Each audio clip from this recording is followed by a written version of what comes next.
Hey everyone, Kyle once again, and welcome back to the next movie review. And today I'll be reviewing another film that came out this year, and which overall I did like. I like some of the ideas behind it, and I thought the two leads did a pretty good job. And so, because what makes a film work is characters and story, right? Without those, the film would suck then. So, like another previous movie I've reviewed and ranted, and that sucked.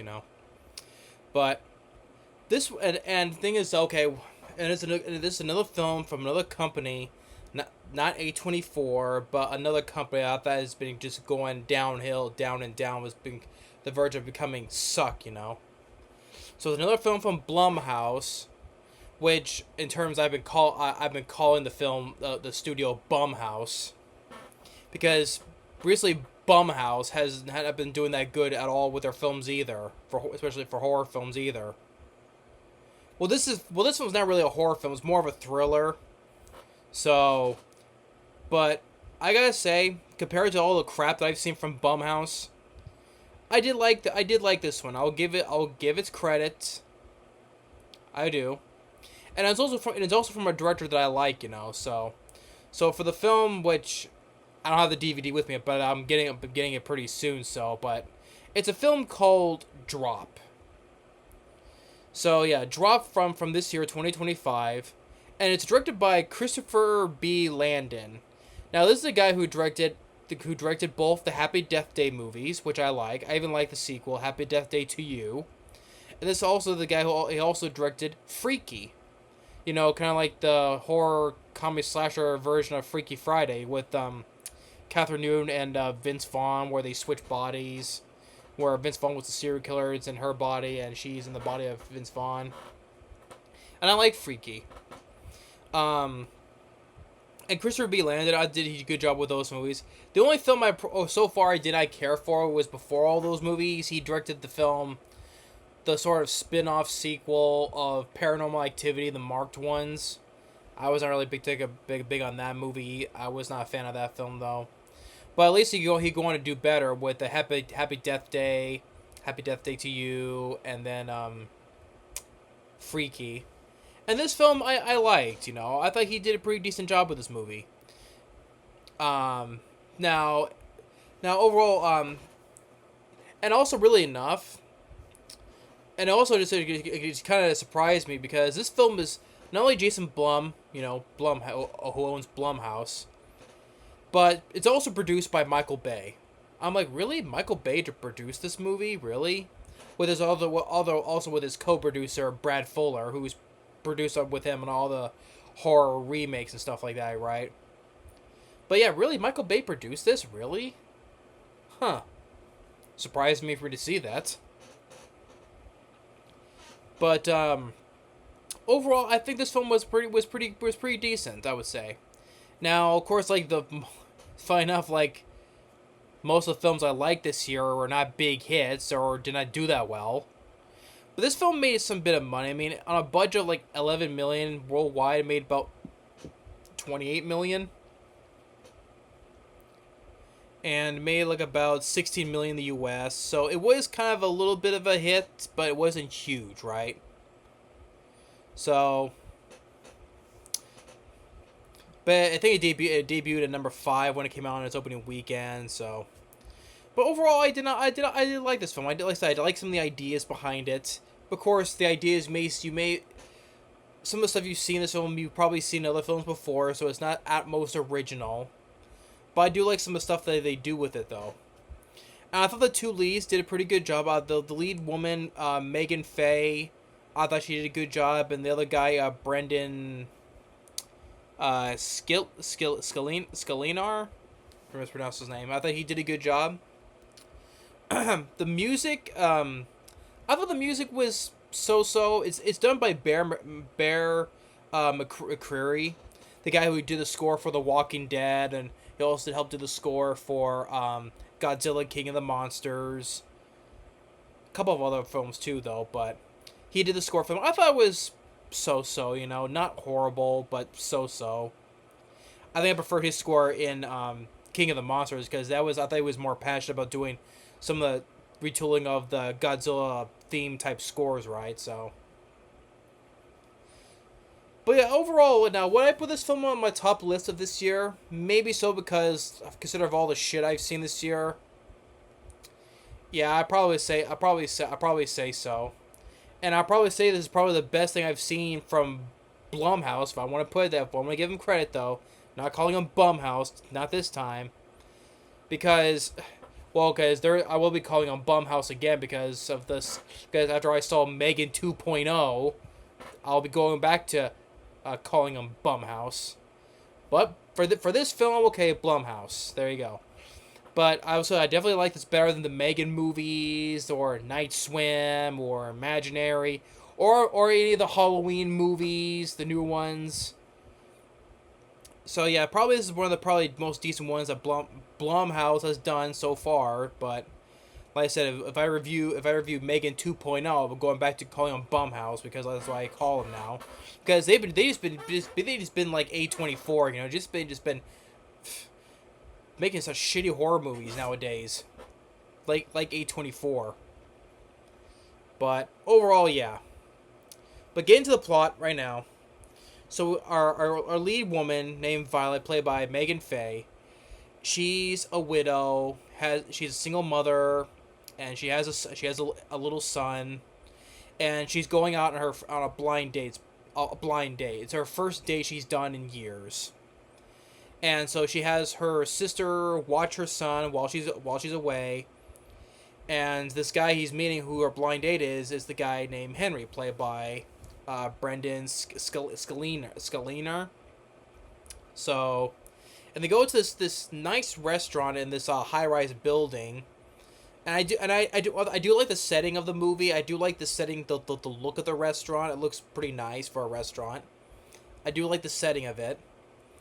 And so, things are first starting okay, but then all of a sudden she gets these messages, these drops. Now, unless people text me pictures, right? If people text me pictures, I don't consider that a drop, though. I don't think so. Because I don't have, like, other people outside, like, my family and stuff, like, give me, like, drops, right? But that's the name of the title, though. But she gets these drops, and she's like, you know, hey, the first one, okay, maybe it's a bit of a prank, you know, and Brendan may think so, because he's like, oh, I got these too, you know, and they kind of get me mad, right? And so, but more or less as long as going on, the drops are becoming more, what's the term? Repeat. It keeps on repeat. Not repeat. It is repeating more drops, but it's another term I want to say. Redundant. That's the best way I could probably do it. It keeps becoming more redundant with these drops, or repeating. You want to say that, but until one of them says, "Hey, check your security cameras," because at her house she has security cameras, and she looks at him and she sees a masked man, a guy in a ski mask, holding a gun. So basically, with these drops, because it's showing all the security footage from her house, she wants to say, if you show anybody, your son dies. Do not tell anybody, or else bad things will happen. Like it's like your son will die. So at this point, she doesn't know what to do. So there are bits where she tries to like get people to show people. Like she writes like lipstick on some money, but it's like, hey, she gets the message. Don't do that. Or where she goes out to like the front part where you get those the the computer part where where you put the wait list, right? Because there's a computer part where you put your name on it for the wait list, right? And she looks at the security camera above her, and they see her doing that. So I do like so one of the ideas I like the little usage of the modern technology we have of today. I do like some of the usage ideas behind it. But the whole overall plot, though, maybe not most original. You've probably seen it done before in other films. But I do like some of the ideas, like I said, using of our technology of today of doing certain things, right? So like dropping her these messages to show the security camera from her house, and I do like the part where she goes to the bathroom, and she sits in a stall, right? I think Christopher B. Landon, I know, does some pretty good shots. Some pretty good shots where she sits in one of the stalls in the bathroom, right? And I like the walls, like all the walls, like the stall walls, the wall behind her, they all turn into her security footage. So she's so concentrated on focusing on, like, it shows the walls of the stall turn into all around her turn into security footage. I do like that idea where it's all from different angles from inside this stall where it all becomes like security footage. I do like that. I do like that little that was a nice looking shot. Or when the camera just pans out from her and everything's turning to black all around her. It's like in her mind, not in reality, but it's like in her mind, like everything's like the lights are getting dimmer and dimmer for her, like basically in a hopeless situation, basically. So I do like how it pans out, just starts darkening all around her. So Christopher B. Landon does know how to do some decent shots, pretty good shots, I would say. And then with the whole thing with and she has to contemplate whether her date Henry is he in on this, and so, like for instance, okay. Now I will have to get into spoilers to figure out what the whole to explain the whole situation is. So if you haven't seen this film, just stop right here because I'm getting to spoilers now, right? So when I put my hand down, spoilers will be starting, okay?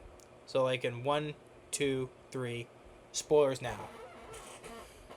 The reason why they're doing this to her because the guy Henry, he's a photographer, and he took some pictures that was involved and been involved in some people doing some crooked, it's involved in some crooked stuff, right?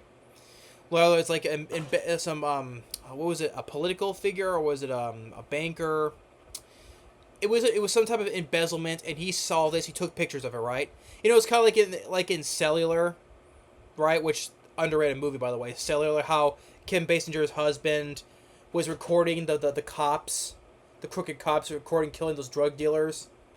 Like he saw that, so they want the footage. They want the footage, right? So like it's like that little bit of idea because they want the USB card from his camera to destroy the evidence with, so that way there'll be no links, whatever, right? So they want her to kill him, like for instance, like poison his drink, right? If he takes a sip, he'll die, right? Just like that, right? But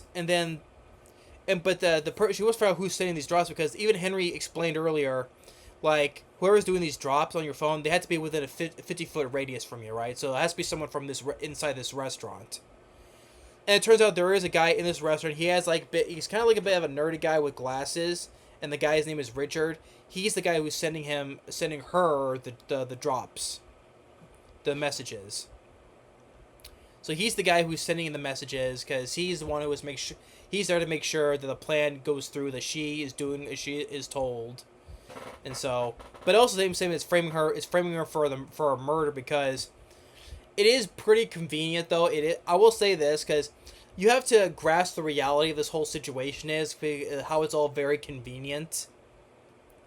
Because it's like because this guy Henry is supposed to testify against these people like the day of, right, the next day, and all of a sudden the guy keels over just before he happens to testify. Just think that's very coincidental. And also her date is a girl is widow, who was accused of murdering her husband. Because we see a flashback. We see when her husband was getting killed by the person, and so she took the gun though. But the guy managed to take the gun back and he shoot himself. And so then when the authorities get there, she was out of the gun, and so she was accused of murdering her husband. So it's like all very coincidental. Oh, so the guy who was supposed to testify all of a sudden just dies just before before the testimony, and her date is this woman who was accused of murdering her husband. So you have to kind of grasp the reality that, yeah, we know films are not realistic. I get it, like whether it's science fiction or horror, thriller, whatever, it's not realistic, right? But you have to grasp the whole convenience of this situation is, right? So. And it does take, like I said, took a little bit of the whole little idea from cellular, if I can say the name right, which, like I said, I love Sailor. It's a very underrated thriller movie with Kim Basinger, Chris Evans, and Jason Statham. Very underrated movie. So I do like that they took the if you take a little bits of that from okay, go for it, because it's like from the other movie I say they took a little reference like from the Last Boy Scout from Fight or Flight, right? There was like a little bit of references from Last Boy Scout. Here, okay, a little bit from Cellular, but it's also another film I was kind of I was gonna say narrow margin because no, it's because a guy has to protect the witness from these mobsters. So she's not a witness, and there's no guy to protect her. So at first I was thinking a narrow margin, which that's another good film too with the late Gene Hackman. Another good thriller film. But in a way, it was also kind of like in a way of Red Eye in a way from the late director Wes Craven. Where Rachel McAdams is the lead, Cillian Murphy is the guy who's telling her what to do or your father dies. It's that kind of situation, right? Where our lead here, Violett, Meghann Fahy, she has to be told what to do or else her son dies. It's kind of like that way from Red Eye, in a way. Now, I will say I would put Red Eye above this because I like Rachel McAdams. I like Cillian Murphy. Well directed by the late Wes Craven, so... I do say I do easily prefer Cellular or Narrow Margin if I want because I referenced it, and Red Eye. I can easily this are easily better than this movie. Yes,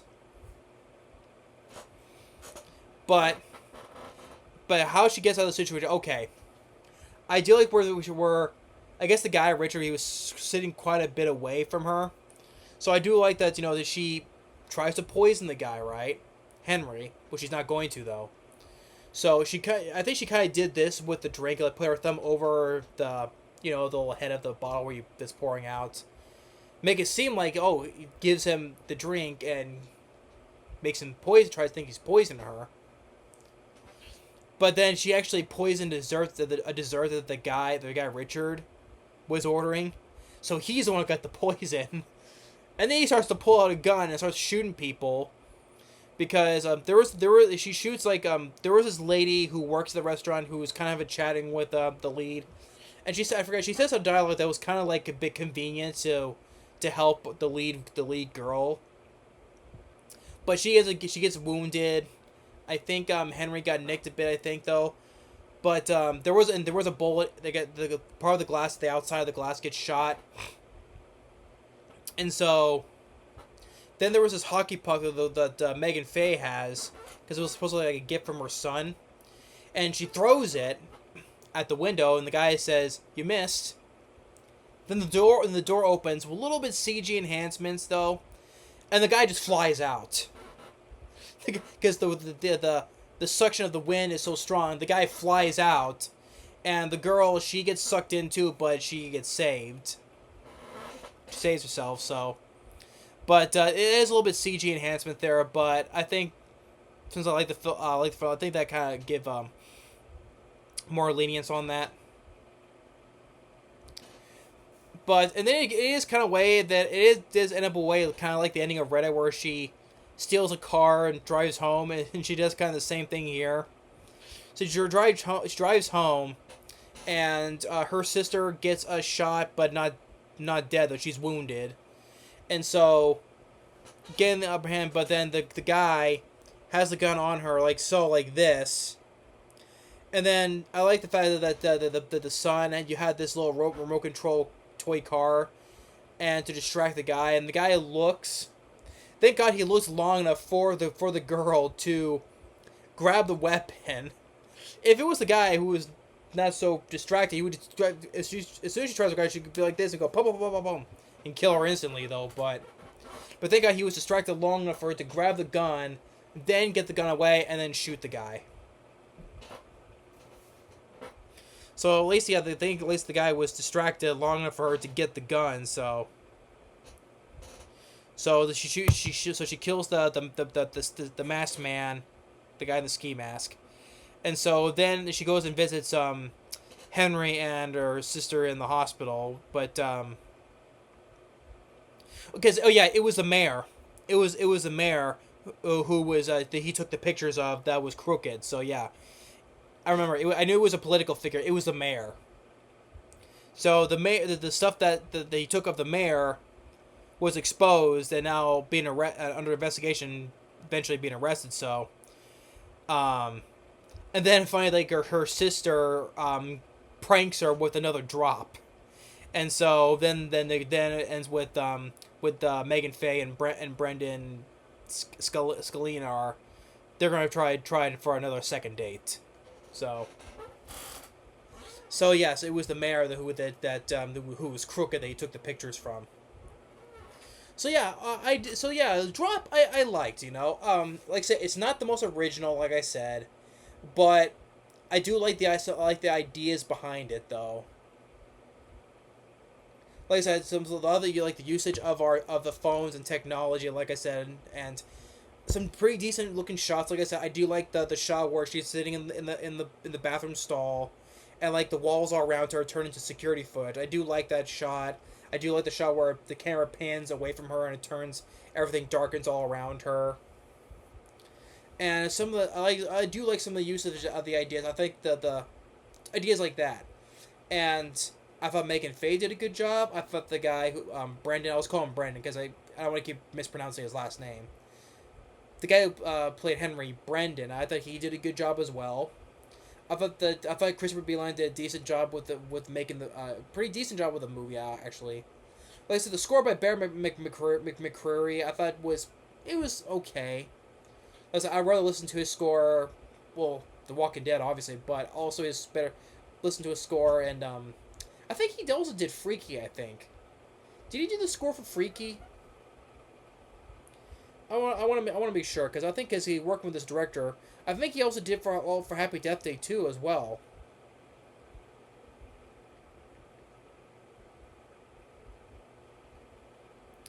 I want to just make sure I get this right.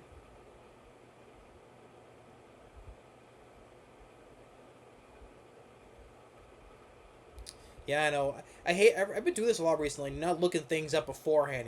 That way I'm not wasting your guys' time.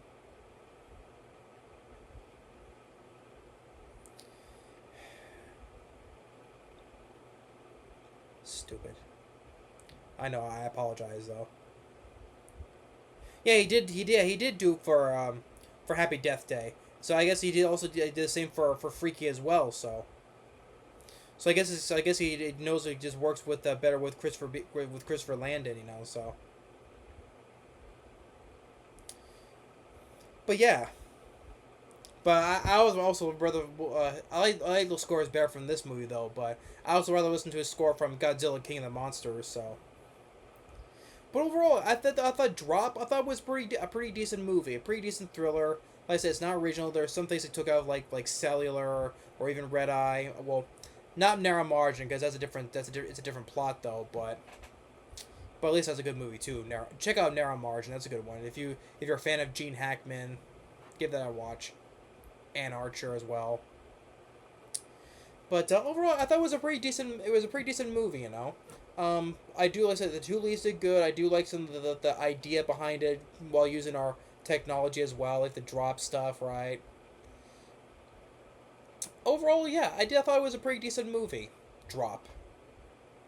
So I'll give Blumhouse some credit though, but it's not gonna stay like that for long because if I review Meghann 2.0, it's gonna be back to being Blumhouse again.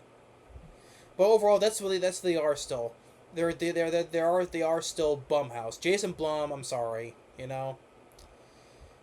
Blumhouse is becoming exactly almost becoming exactly like the studio of A24. I swear, because the films they've been doing recently has not been that good. Like A24 has been. Like I said, I don't like I said, this film was decent, yes, but I did like them. I do like the second and third Purge movies because that was from them as well. Second and the third Purge movies. But ones they've been doing recently has been complete shit, So, but at least this one I think is better than easily. I think this film was a better movie than those other ones I've listed from Blumhouse. So, but that's my review for Drop. Decent movie. Would it be my top 10? For now, at least, if I ever do get a top 10, because like I said, the films I've seen this year has been complete and utter crap, so it'll be in there for now, unless I have a complete list, so I'll just stick to it with that being on my list for now. Thanks for watching, stay tuned for more, and we'll see you next time. Later.